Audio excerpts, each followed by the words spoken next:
At the family barbecue, my daughter-in-law whispered, "If you vanished tomorrow, no one would notice."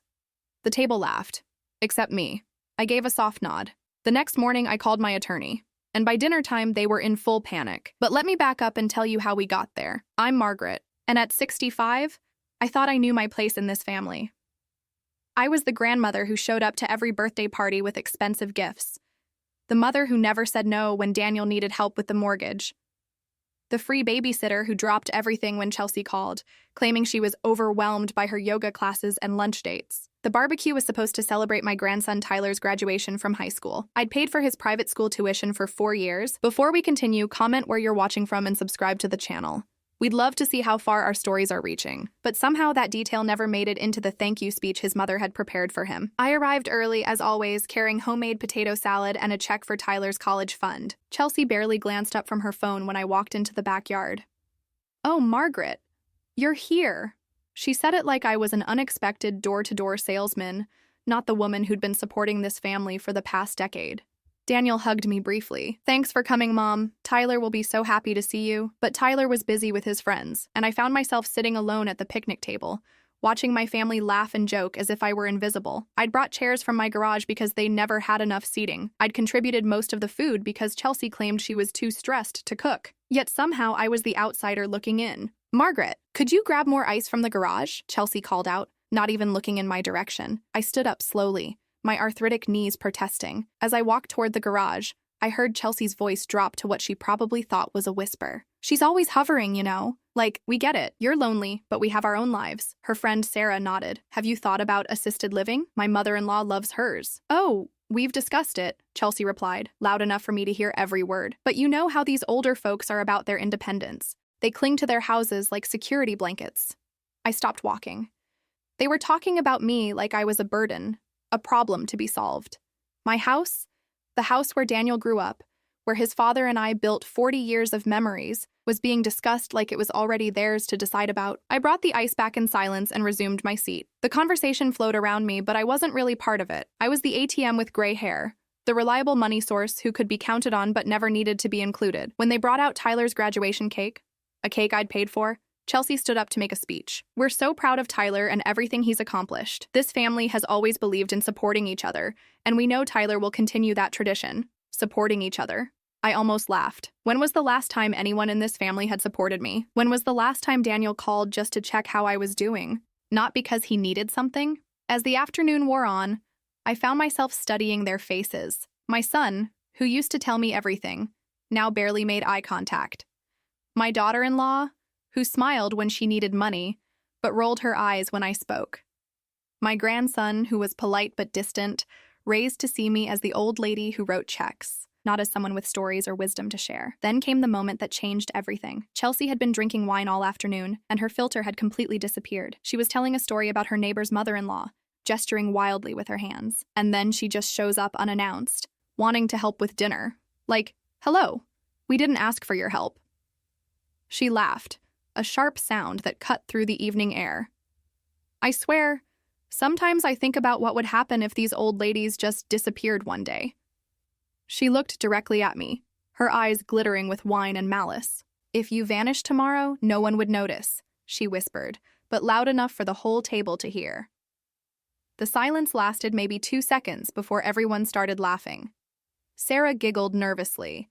Tyler smirked. Even Daniel, my own son, chuckled and shook his head like it was all harmless fun. "Chelsea, you're terrible," he said, but he was smiling. I felt something cold settle in my chest. Not anger, exactly. Not even hurt, though that was there too. It was clarity, pure and sharp as winter air. I nodded slowly, as if considering her words. "You might be right," I said quietly. Chelsea's smile faltered for just a moment, but then she shrugged and reached for her wine glass again.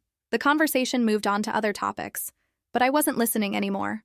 I was thinking about my attorney, Mr. Patterson, who'd been handling my affairs since Richard died. I was thinking about the will that left everything to Daniel, and the trust fund I'd established for Tyler's education. I was thinking about the monthly payments I made on Daniel's mortgage, and the credit card I'd given Chelsea for emergencies that somehow always involved shopping trips or spa days.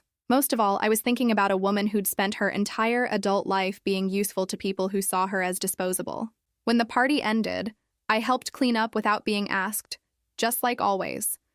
I hugged everyone goodbye, just like always. I drove home to my empty house, just like always. But this time was different.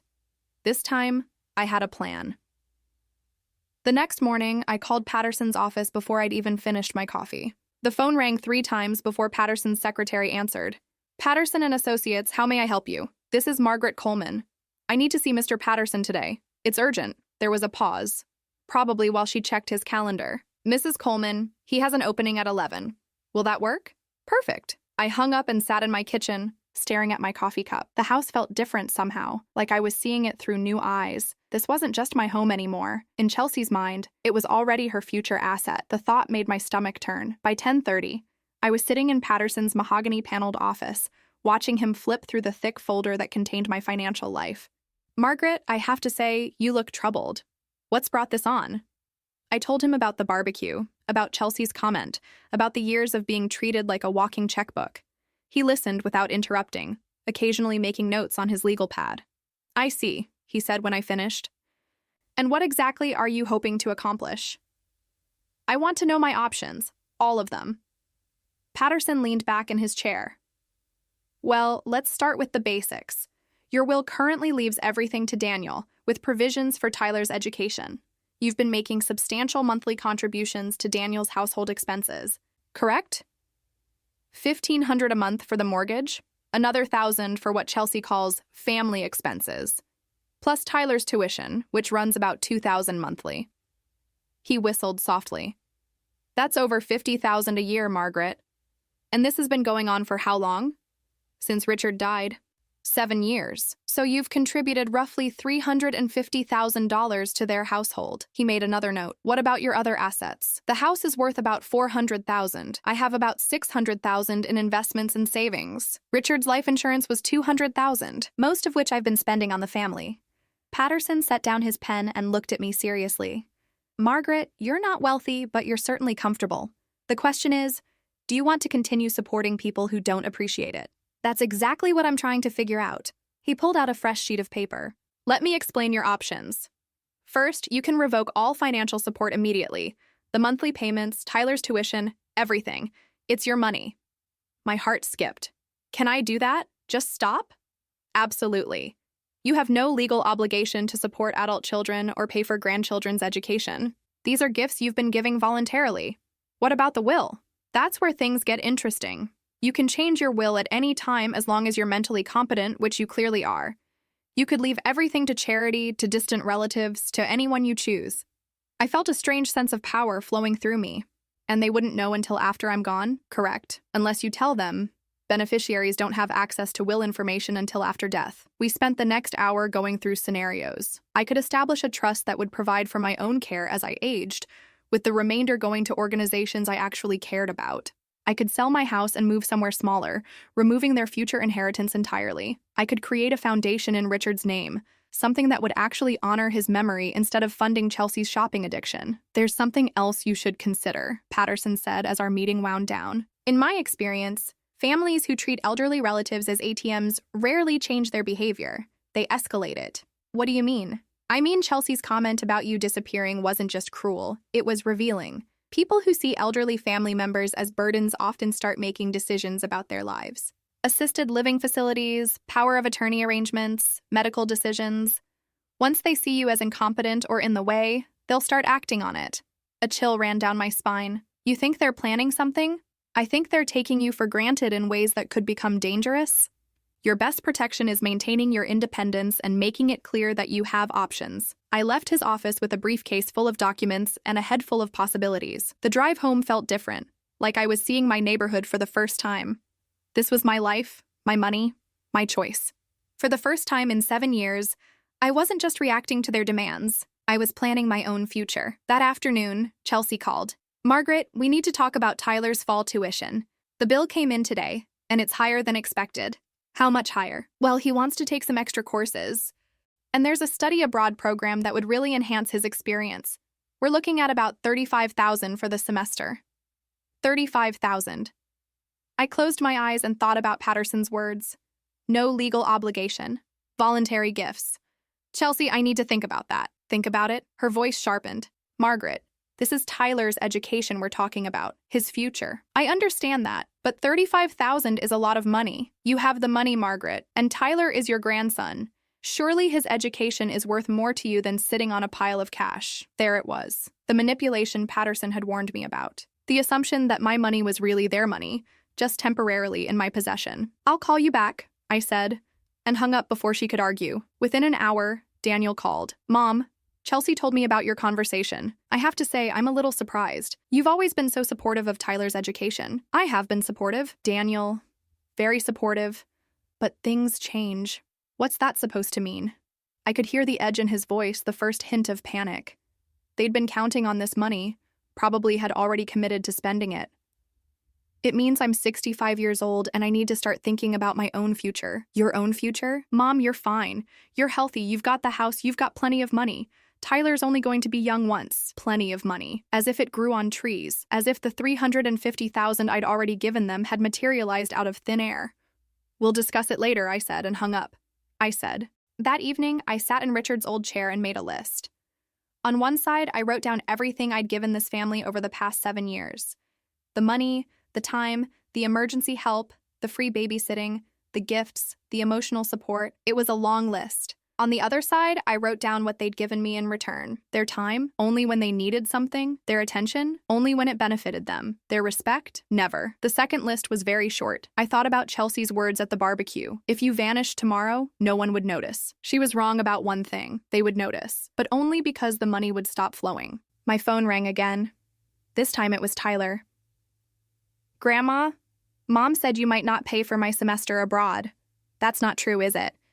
I mean, you've always said education was important.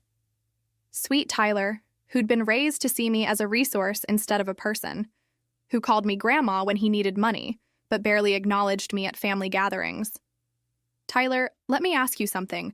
When was the last time you called me just to talk? Not because you needed something, but because you wanted to know how I was doing. The silence stretched long enough that I wondered if the call had dropped. I've been really busy with school and everything. I know you have. And I understand that. But relationships work both ways, don't they? Grandma, you're not mad at me, are you? Because I really am grateful for everything you've done. Grateful. The word felt hollow, like something you say about strangers who hold doors open for you. We'll talk soon, Tyler. I need some time to think. After I hung up, I realized that Patterson was right. This wasn't going to stop with Tyler's tuition. There would always be another crisis, another expense, another reason why my money needed to become their money. And as I got older, as I became more vulnerable, their sense of entitlement would only grow stronger. I picked up the phone and called Patterson's after-hours line. I want to move forward, I told his voicemail. All of it. The will changes, stopping the monthly payments, everything. I want to start tomorrow. The next morning, I would begin the process of taking my life back. But first, I needed to prepare for the storm that was coming.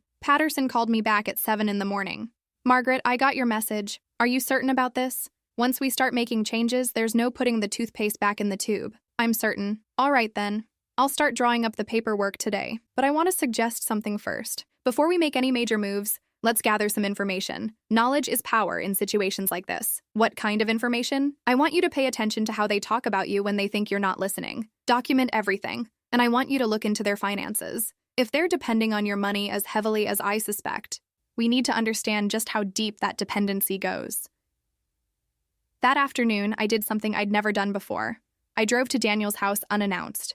I told myself I was just dropping off some of Tyler's old books I'd found in my attic. But really, I wanted to observe them in their natural habitat. Chelsea answered the door in yoga clothes, her hair pulled back in what probably cost more than my monthly grocery bill. Margaret, what are you doing here? I found some of Tyler's old textbooks, thought he might want them for reference. She glanced at the box in my hands like it contained live snakes. Oh, well, he's not here right now. He's at lacrosse practice. That's fine. I'll just leave them in his room. I could see her wanting to refuse, but she couldn't think of a good reason fast enough. Okay, I guess, but make it quick. I'm expecting a call from my trainer. As I walked through the house, I noticed things I'd somehow missed before. The furniture was expensive, not the kind of expensive you buy with a teacher's salary and a part-time job at a boutique. The kitchen had been renovated recently, with granite countertops and stainless steel appliances that probably cost more than my car. In Tyler's room, I could hear Chelsea on the phone in the kitchen below. Her voice carried up through the vents. "No, she's being weird about the tuition money. I don't know what's gotten into her. What do you mean? What if she doesn't pay?" "Of course she'll pay. She always pays." "Well, we can't exactly force her, but she's not going to let Tyler suffer." I moved closer to the vent, my heart pounding. "Look, worst case scenario, we just wait it out. She's 65, Jennifer. How much longer can she really hold on to that house? Daniel's already the beneficiary of everything." My blood went cold. They were literally planning for my death, discussing my assets like I was already gone. The house alone is worth almost $500,000. Plus whatever she's got saved up. Daniel says she's been really careful with money since his dad died. I know.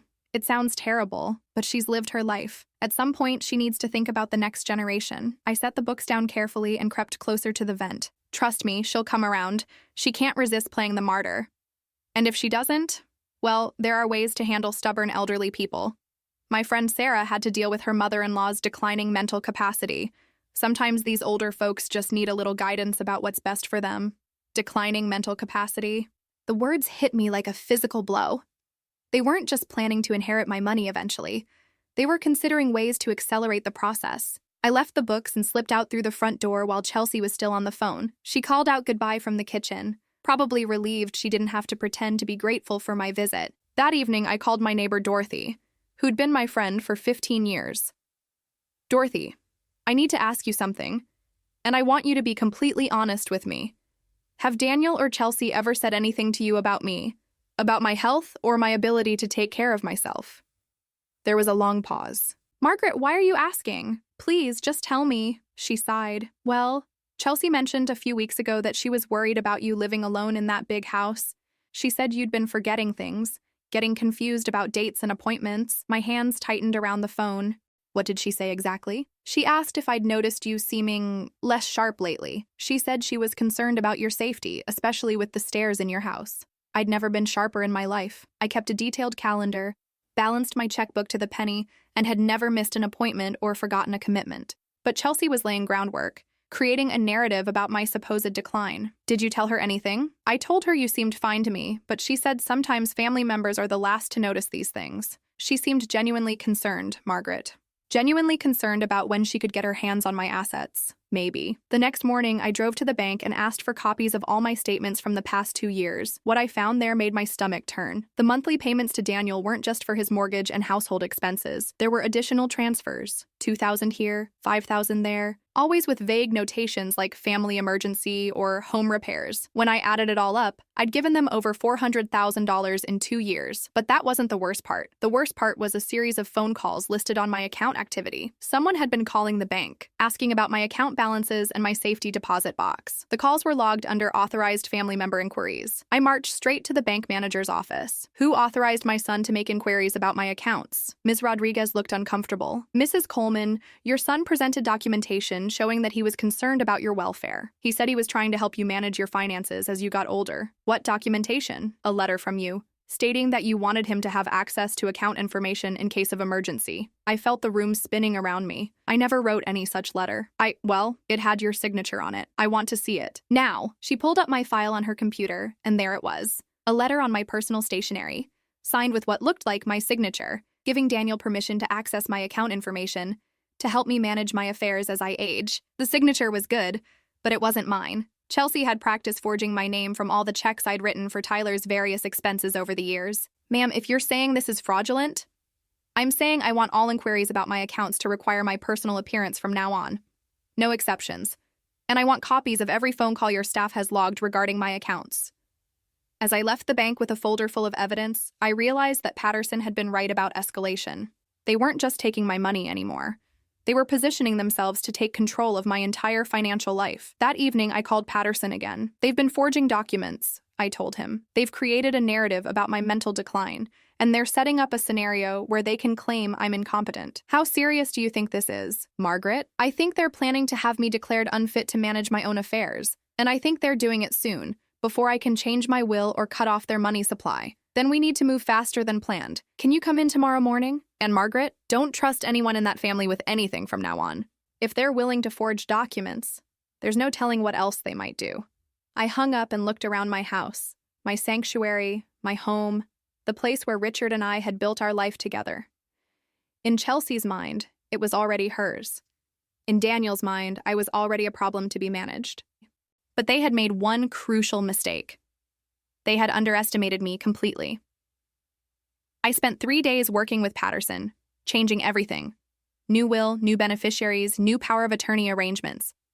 We moved my assets into accounts they couldn't access and created a trust that would protect me from any attempts to declare me incompetent. The beauty of this setup, Patterson explained, is that even if they somehow convinced a court you were unfit, the trust protects your assets. They can't touch anything. But I needed one more piece of evidence before I pulled the trigger. I needed to see just how far they were willing to go. So I invited them to dinner. "What's the occasion?"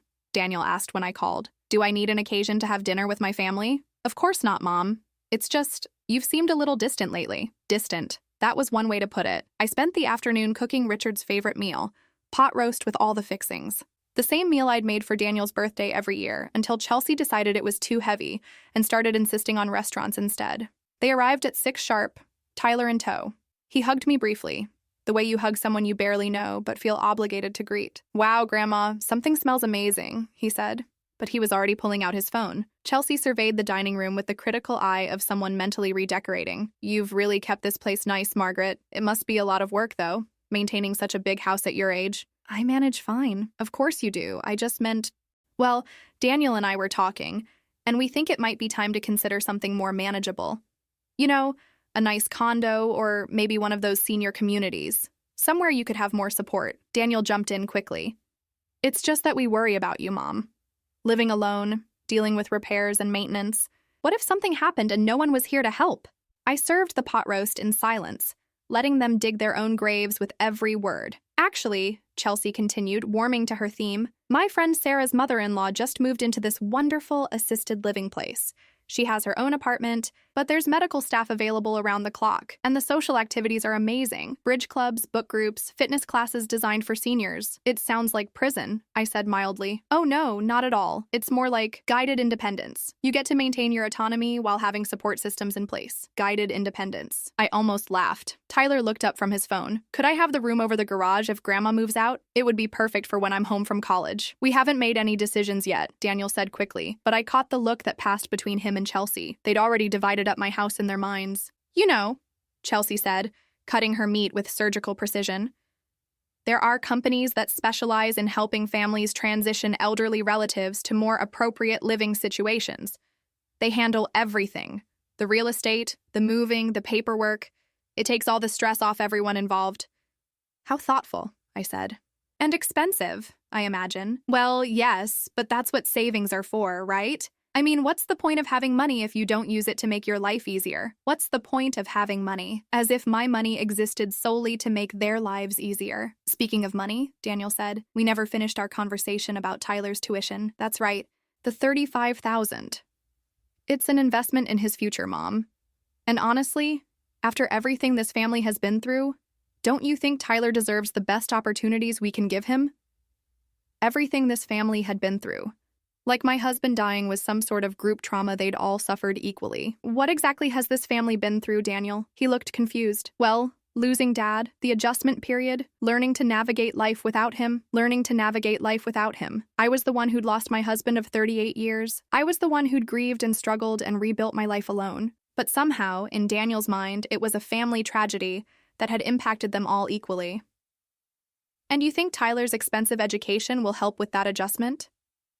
"I think," Chelsea interjected, "that supporting Tyler shows we're moving forward as a family, that we're not letting grief hold us back from building a strong future." Building a strong future. With my money, of course. I excused myself to get dessert, and while I was in the kitchen, I heard their voices drop to urgent whispers in the dining room. "She's definitely acting strange," Chelsea was saying. "More suspicious, more questioning everything." "Maybe we should accelerate our timeline," Daniel replied, "if she's starting to resist." I already talked to that elder care consultant. She says the key is documenting patterns of confusion or unsafe behavior. We need more examples. "What kind of examples?" "Forgetting appointments, leaving appliances on, signs of poor judgment with money. The consultant says if we can establish a pattern, we can petition for guardianship much faster." My hands trembled as I set the pie on the counter. They weren't just planning to move me out of my house. They were planning to have me declared incompetent so they could control my assets directly.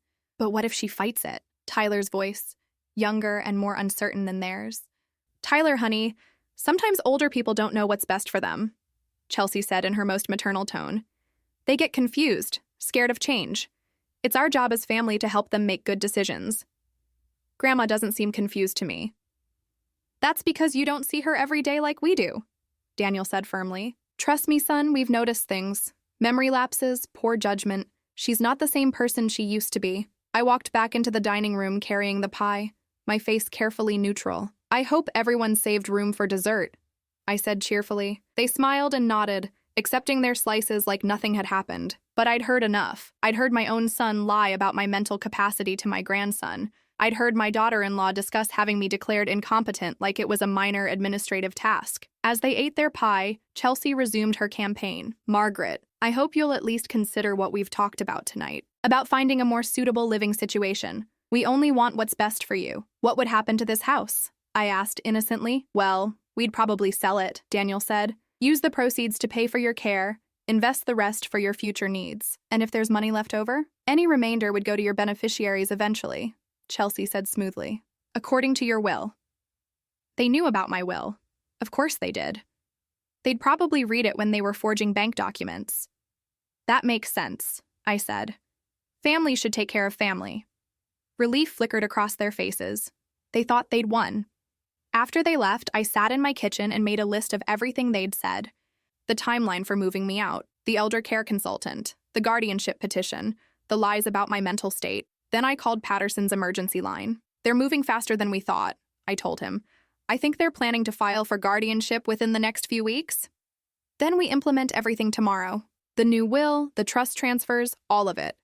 Once those documents are filed, they'll lose any legal standing to challenge your decisions. What about the guardianship petition? Let them file it. We'll have documented proof of your competency, plus evidence of their fraud and financial manipulation. Any judge will see right through their scheme. After I hung up, I walked through my house one more time, seeing it through new eyes. This wasn't just my home anymore. It was the prize they were fighting for. My life wasn't just my life anymore. It was an obstacle to their inheritance. But they had made one critical error. They'd assumed I was weak, confused, and completely dependent on their love and approval. Tomorrow, they would learn just how wrong they were. I signed the last document at 10:47 a.m. on a Tuesday morning in Patterson's office. With that signature, I officially cut Daniel out of my will, transferred my assets to a protected trust, and named the local women's shelter as my primary beneficiary. It's done, Patterson said, closing the folder. Your monthly payments to Daniel's family will stop immediately. The bank has been notified that no one else has access to your accounts. And if they try to file that guardianship petition, they'll be in for quite a surprise. I should have felt victorious, but mostly I felt empty. 40 years of marriage, 35 years of motherhood, 7 years of grandmotherhood, and it had come to this. How long before they realized something's changed? I asked. The monthly payment was supposed to go through today. When it doesn't hit Daniel's account, I'd say you have about 6 hours before your phone starts ringing. I drove home and waited. I didn't have to wait long. The first call came at 3:15 p.m. Daniel's voice was tight with barely controlled panic. Mom, there's a problem with the bank transfer. It didn't go through today. What transfer? I asked innocently. The monthly payment? For the mortgage? The bank says there's been some kind of error with the automatic transfer. Oh, I canceled it. Silence then. You what? I canceled the automatic transfer. All of them, actually. Mom, what are you talking about? We depend on that money. The mortgage payment is due tomorrow. I know. You'll need to figure out how to pay it yourselves. But we can't. Mom, you know we can't cover the full mortgage on our own. We've structured our whole budget around your help. Then you'll need to restructure it. I could hear his breathing getting faster. Mom, I don't understand what's happening here. Did someone talk to you? Did you get confused about the payment schedule? There it was, the first suggestion that I was mentally incompetent. I'm not confused, Daniel. I'm just finished. Finished with what? Finished paying for a family that sees me as a burden they can't wait to get rid of. The line went quiet for so long I thought he'd hung up. Mom, if this is about what Chelsea said at the barbecue, she was just joking. You know she doesn't mean half the things she says when she's had a few drinks. This isn't about the barbecue, Daniel. This is about 7 years of being treated like an ATM with legs. That's not fair. We appreciate everything you've done for us. Do you? When's the last time you called me just to talk? When's the last time you invited me over for dinner that didn't involve asking for money? When's the last time you defended me when Chelsea made one of her cruel jokes? He couldn't answer, because the answer was never. Mom, look, I know we haven't been perfect, but we're family. Families help each other. And right now, we need your help. I helped you for 7 years. I gave you over $400,000. I paid Tyler's tuition, your mortgage, your emergency expenses, your vacation costs. I helped you until I realized you'd never stop asking. $400,000? His voice cracked. Mom, that's not...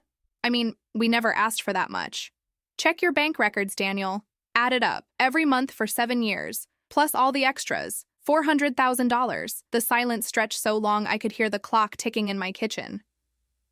What about Tyler's tuition for this semester? Tyler will have to figure that out himself. Student loans, scholarships, a job, the same way millions of other young people pay for college. Mom, this is crazy. You're destroying Tyler's future over some imagined slight. I'm not destroying anything. I'm just stopping the destruction of my own future. Your future? Mom, you're 65 years old. How much future do you really need to plan for? The words hit me like a slap. How much future do you really need? As if my remaining years were just a waiting period before I died and left them everything. I guess we're about to find out, I said, and hung up. The phone rang again immediately. I let it go to voicemail, then again, and again. By evening, I had 17 missed calls and 12 voicemails.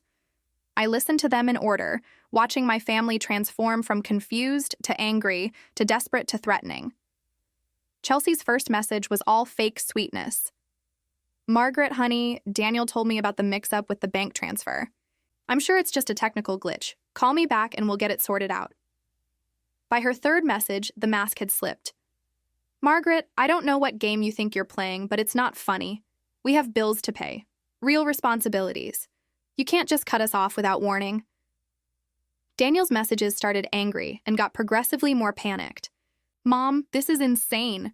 You're being manipulated by someone. Is it that attorney? Has someone convinced you that your own family is trying to hurt you? Tyler left one message and it broke my heart. Grandma, please call me back. I don't understand what's happening. Mom and Dad are freaking out about college money, and they keep saying you're sick or something. Are you okay? I'm scared. The last message was from Chelsea, and her voice was pure venom. You know what, Margaret? Fine. You want to play hardball? We can play hardball. You're not going to destroy this family because you've decided to have some kind of senior citizen breakdown. We'll see what a judge thinks about your mental state. There it was, the threat I'd been waiting for. The next morning, Patterson called. Margaret, they filed for emergency guardianship yesterday evening. They're claiming you've become mentally incompetent and are making dangerous financial decisions that could leave you destitute. How quickly will this move through the courts? Under normal circumstances, several weeks. But they've requested an emergency hearing, claiming you're in immediate danger of financial exploitation. They've submitted affidavits from Daniel and Chelsea detailing your alleged mental decline. What kind of details? According to their filing, you've been showing signs of dementia for months, forgetting appointments, leaving appliances on, giving away large sums of money to strangers. They claim you've become paranoid and suspicious of family members who are only trying to help. I laughed, but there was no humor in it. And they have witnesses to support these claims? Actually, that's where their case falls apart. The neighbor they cited, Dorothy Morrison, has already contacted our office. Apparently, Chelsea approached her weeks ago, trying to get her to agree that you seemed confused and forgetful. Mrs. Morrison refused and is prepared to testify that you've shown no signs of mental decline. What about the bank? That's the beautiful part. The bank records show no evidence of poor financial judgment.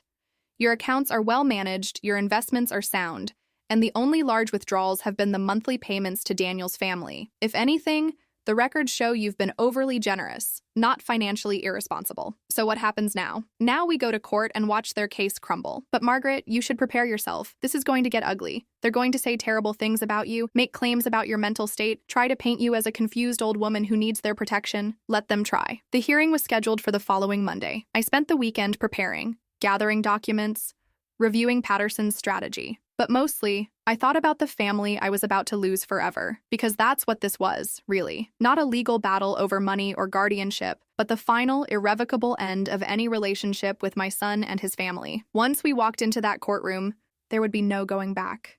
On Sunday evening, Tyler showed up at my door. He looked terrible, red-eyed, exhausted, younger than his 18 years. Grandma, please don't let them do this. Let them do what, sweetie? The court thing, the lawyers. Mom and Dad are acting crazy, saying you're sick and trying to take away your money. But you're not sick, are you? I looked at this boy I'd helped raise, this young man whose education I'd funded, whose future I'd invested in. He was the only innocent party in this whole mess. No, Tyler, I'm not sick. Then why are you doing this? Why are you cutting us off? Because your parents don't see me as a person anymore. They see me as a bank account with an expiration date. He looked confused. What do you mean? Tyler, when's the last time your mother asked how I was feeling? When's the last time your father called just to chat? When's the last time any of you included me in family activities without needing something from me? He started to answer, then stopped. He couldn't think of a single example. They love you, Grandma. Maybe they're not good at showing it, but they do. Love isn't just a feeling, Tyler. It's actions. It's respect. It's treating someone like they matter for who they are, not what they can provide. Tears started rolling down his cheeks. So you're just going to abandon us? Abandon me? That word, abandon, cut deep, because that's what this felt like to him. Another adult in his life choosing to leave. I'm not abandoning you, Tyler. I'm protecting myself. There's a difference. But what about college? What about my future? You're 18 years old, intelligent, and capable. You'll figure it out. Millions of people do. He left without saying goodbye, and I knew I'd probably never see him again. The next morning, I put on my best dress and drove to the courthouse. It was time to face my family one last time. The courtroom was smaller than I'd expected, with fluorescent lights that made everyone look sickly. Daniel and Chelsea sat at the plaintiff's table with their attorney, a sharp-faced woman in an expensive suit. They both wore black, as if they were already mourning my independence. When I walked in with Patterson, Chelsea's eyes widened. I wasn't the frail, confused old woman she'd described in her affidavit. I was sharp, well-dressed, and completely in control. Judge Harrison was a woman in her 50s with silver hair and kind but shrewd eyes. She'd clearly read all the filings beforehand. This is a petition for emergency guardianship, she began. The petitioners claim that Mrs. Coleman has become mentally incompetent and is making dangerous financial decisions. Mrs. Coleman disputes these claims. Let's hear from the petitioners first. Daniel's attorney stood up. Your Honor, my clients are deeply concerned about Mrs. Coleman's recent behavior. She has abruptly cut off all financial support to her family, including her grandson's college tuition, without explanation or warning. This represents a dramatic change in behavior pattern that suggests cognitive decline. And what evidence do you have of this cognitive decline? Mrs. Coleman has been showing signs of memory loss, confusion about dates and appointments, and increasing paranoia toward family members. She's made accusations about forged documents and claims her family is trying to steal from her. Patterson stood up. Objection, Your Honor. Those aren't symptoms of dementia. They're responses to actual forged documents. We have evidence. The judge raised an eyebrow. Please elaborate, Mr. Patterson. Patterson handed her a folder. Your Honor, Mrs. Coleman discovered that someone had forged her signature on a bank authorization form, giving her son access to her account information. We have copies of the forged document, as well as bank records showing unauthorized inquiries about Mrs. Coleman's finances. Chelsea's face went white. Daniel stared at the table. Furthermore, Patterson continued, we have recordings of the petitioners discussing plans to have Mrs. Coleman declared incompetent in order to gain control of her assets. These recordings were made by Mrs. Coleman in her own home, which is perfectly legal. You recorded us? Daniel's voice cracked with disbelief. I documented conversations in my own house, I said calmly. Conversations where you discussed having me declared unfit and moving me to assisted living so you could sell my home. Judge Harrison studied the documents Patterson had provided. Mrs. Coleman, I'd like to ask you some questions directly. Can you tell me today's date? Monday, October 15th, 2024. What did you have for breakfast this morning? Oatmeal with blueberries and a cup of coffee. Black, no sugar. Can you explain your recent financial decisions? I took a deep breath. Your Honor, for 7 years since my husband died, I've been supporting my son's family financially. I've given them over $400,000 in that time. Last month, I overheard my daughter-in-law telling someone that if I vanished tomorrow, no one would notice. That's when I realized I wasn't being supported by my family. I was being used by them. And the decision to stop financial support, I decided I wanted to live my remaining years being valued for who I am, not what I can provide. I'm 65 years old, Your Honor. I deserve to spend my money on my own care and on causes I believe in, not on people who see me as a burden they can't wait to inherit from. Chelsea couldn't stay quiet any longer. She's being manipulated by that lawyer. She's never acted like this before. This isn't the Margaret we know. You're right, I said, turning to face her directly. This isn't the Margaret you know. The Margaret you know was a doormat who said yes to everything and never stood up for herself. That Margaret is gone. Judge Harrison looked at Daniel. Mr. Coleman, is it true that you and your wife discussed having your mother declared incompetent? Daniel's attorney whispered urgently in his ear, but he ignored her. We were worried about her, Your Honor. She was acting strange, suspicious. We thought she might be developing dementia, and if she were declared incompetent, who would control her finances? Well, I suppose I would, as her son, and her property. It would be managed for her benefit, including the house she currently lives in. Daniel hesitated. If she needed care that required selling the house, then yes. Patterson stood up again. Your Honor, we have bank records showing that Mr. Coleman and his wife have been living substantially beyond their means, dependent on Mrs. Coleman's monthly contributions. Their mortgage payment alone is more than their combined income. Without Mrs. Coleman's support, they face immediate financial hardship. Are you suggesting this guardianship petition is financially motivated? I'm suggesting that declaring Mrs. Coleman incompetent would solve all of the petitioner's financial problems while creating significant problems for Mrs. Coleman. Judge Harrison spent several minutes reviewing documents. The only sound in the courtroom, the rustling of papers and Chelsea's quiet sobbing. Mrs. Coleman, the judge said finally, I want to be very clear about something. If I deny this petition, it will likely mean the end of your relationship with your son and his family. Are you prepared for that? I thought about Tyler, about the grandson I'd helped raise. I thought about Daniel, the little boy who used to crawl into bed with me during thunderstorms. I thought about all the birthdays and holidays and family dinners that would happen without me. Your Honor, that relationship ended the moment they decided to have me declared incompetent so they could control my money. I'm just making it official. The judge closed the folder and looked directly at Daniel and Chelsea. This petition is denied. Mrs. Coleman has shown no evidence of mental incompetence. In fact, she appears to have made thoughtful, well-reasoned decisions about her finances and her future. The evidence suggests that this petition was filed not out of concern for Mrs. Coleman's welfare, but out of concern for the petitioner's financial situation. Chelsea burst into tears. Daniel sat frozen, staring at his hands. Furthermore, Judge Harrison continued, I'm troubled by the evidence of forged documents and unauthorized access to Mrs. Coleman's financial information. I'm referring this matter to the District Attorney's Office for investigation of possible fraud and elder abuse. Daniel's head snapped up. Elder abuse? We never abused her.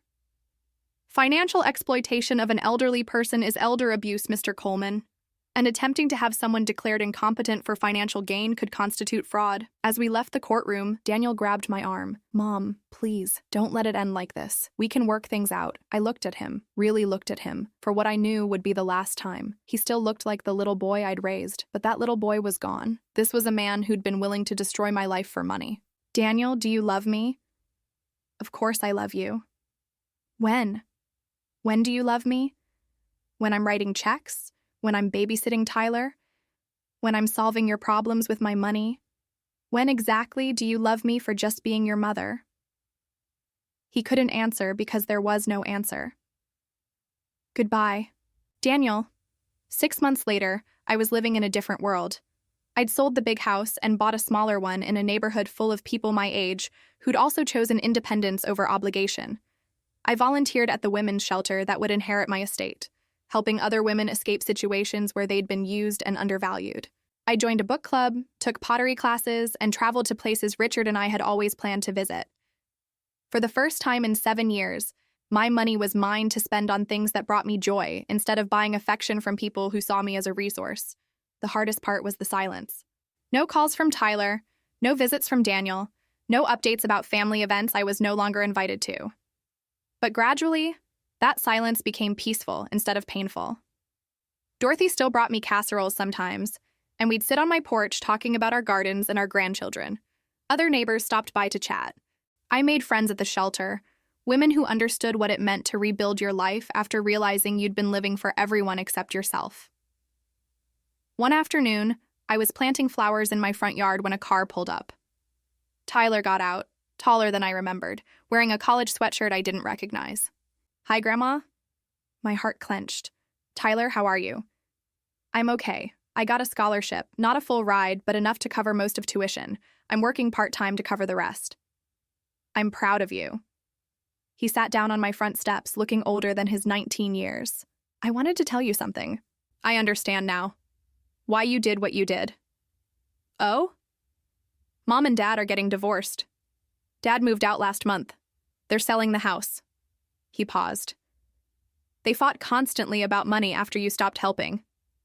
All their problems came out once they had to deal with reality. I felt a pang of sadness, but not surprise. A marriage built on spending someone else's money was never going to survive without that foundation. Are you okay? Yeah, I think so. It's actually been better without all the fighting. And Mom got a job. A real job. Not just the boutique thing. She had to. We sat in comfortable silence for a while, watching cars go by. Grandma, I'm sorry for how we treated you, for taking you for granted, for not standing up for you. You were 18, Tyler. Children aren't responsible for their parents' choices, but I could have been better. I could have seen what was happening. You see it now. That's what matters. He stood up to leave, then turned back. Would it be okay if I visited sometimes? Not for money or anything, just to visit. I smiled. The first real smile I'd had in months. I'd like that very much. After he drove away, I sat on my porch as the sun set, thinking about the woman I'd been a year ago. That woman had spent her days waiting for phone calls from people who only wanted money. She'd measured her worth by how useful she could be to others. She'd been afraid of being alone because she'd confused being used with being loved. This woman,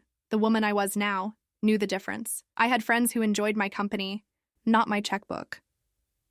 I had activities that fulfilled me, not just people I served. I had peace instead of anxiety, self-respect instead of desperate gratitude for any scrap of attention. The Margaret who'd believed that giving until it hurt was the same as love was gone. In her place was a woman who understood that real love doesn't come with a price tag, and real family doesn't disappear when the money stops flowing. For the first time in 7 years, I was free. And freedom, I discovered, was worth more than all the money I'd ever given away.